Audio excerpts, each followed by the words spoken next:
first of all, welcome everybody. I am very pleased to be here to talk about this program, and I'll also specifically tell you about, the drug discovery and the development aspects that we will be talking about.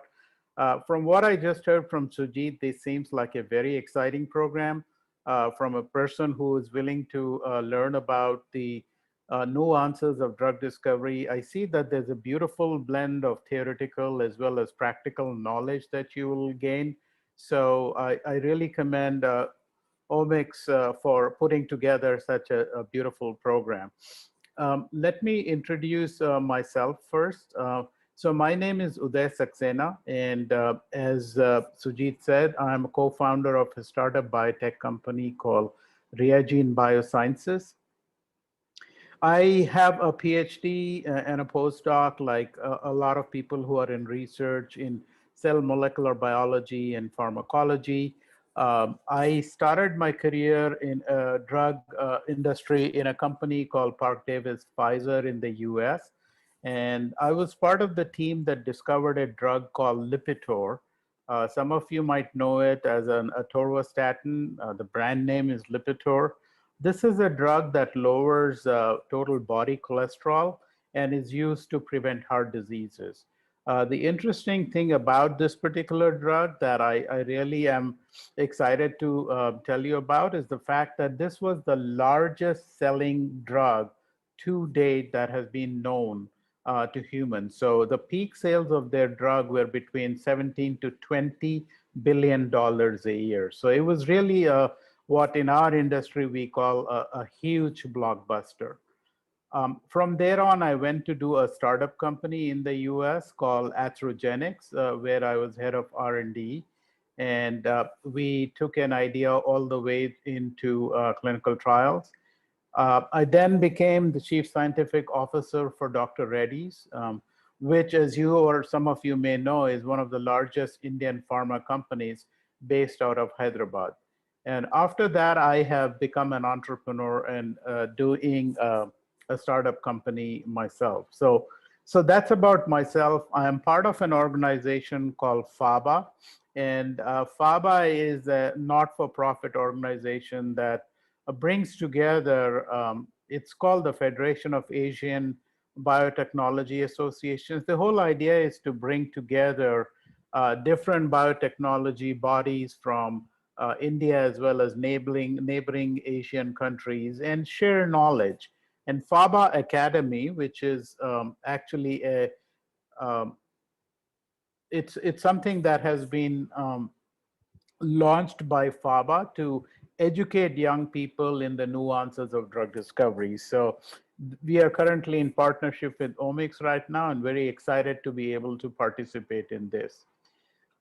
Let me tell you how drug discovery works, and also want to tell you what's the benefit of for people like you to be going through this course. So first of all, I don't know how many of you know this.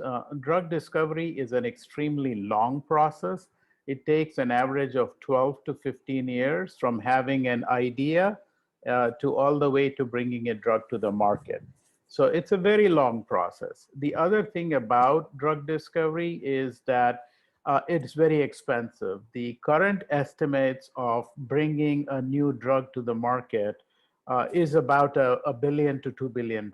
That's how much money the company, a pharma company, has to spend before they can successfully launch a drug on the market. So not only is it time consuming, it's also a very expensive process. So why am I telling you this? The reason I'm telling you this is the more knowledge we can have about the idea that you want to launch a drug on, the more likely it is that you're going to be successful.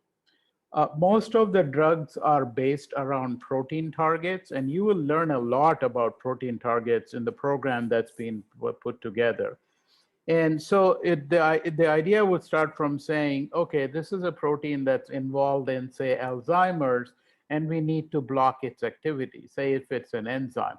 So upfront, you need to know everything about that protein enzyme, its crystal structure, its docking, the whole 9 yards. So the more information you have about your target protein, the more likely it is that you're going to be successful in using that to launch a product. So the reason I'm telling you and emphasizing that is this program appears to have all elements that are needed to successfully choose a target, validate a target, understand how it works, and then design drugs around it. So this program really, to my knowledge, is one of the more extensive programs I've seen that will educate you on right from the beginning of drug discovery, which is how do you choose a protein target, right? So you will learn that. Once you learn that, you have to design drugs against it, and you will also learn some of that in this. Uh, Sujit talked about a hit to a lead. So a hit is nothing but your initial drug candidates that you have. And then off the 1,000 that you may have, you have to then whittle it down to maybe 5 or 10 molecules that you choose forward. So from a hit of 1,000, you go to lead, which is 5. How do you do that? There's actually a very well thought out process that we go through in the industry to do that. And in this program, you're going to learn about that as well, hit to lead. And Sujit has already talked about that. Then the drug moves into animal proof of concept, which is you have to demonstrate. If it is Alzheimer's, you have to recreate Alzheimer's in an animal model and show your lead candidates actually provide any therapeutic benefit. So you learn some of that as well in Ajit Kamat's lecture. You will learn about protein validation and how drug discovery is taken from selecting a target all the way to establishing proof of concept. The final and the most expensive part of drug discovery, it's what is known as clinical trials.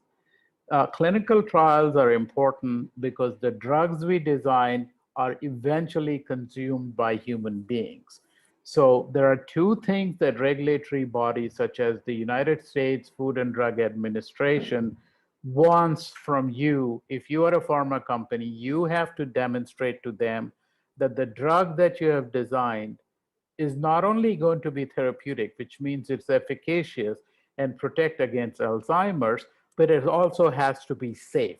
It's like a pilot, right? A pilot not only has to learn how to fly a plane, but it has to be done safely. The reason that is important is because a lot of human lives are at stake. Similarly, in the drug discovery and development process, millions of human lives are at stake. So the US FDA and other regulatory bodies in the world want to make sure that the drug that you want approved and launched in the market is safe.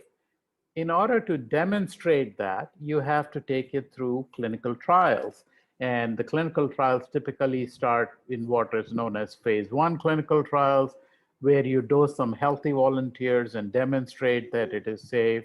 Then you move into a small Alzheimer's population, maybe 500 Alzheimer's population, and show that it is efficacious. And then you have to move it into like a 5,000 Alzheimer's patients. That is called phase 3 to show that it is not just safe, but also active in a larger population. So this is what is known as taking a phase 1 all the way through an NDA.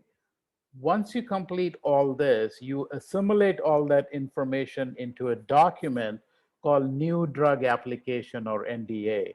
You submit that to the FDA. The FDA will probably take 6 months to a year to very carefully review it and then say, yes, the drug is approved or not. That's really the end.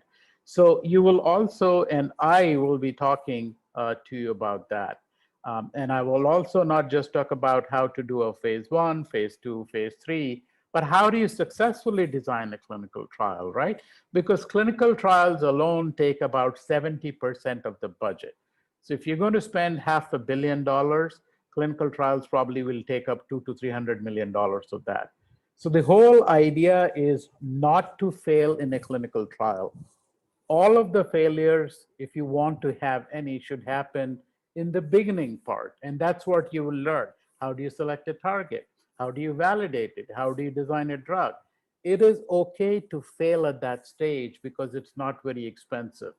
But as a company, we do not like to fail in a later stages because it's so much more expensive, right? So I will tell you how certain drugs were successfully designed. For example, I will tell you about atorvastatin Lipitor.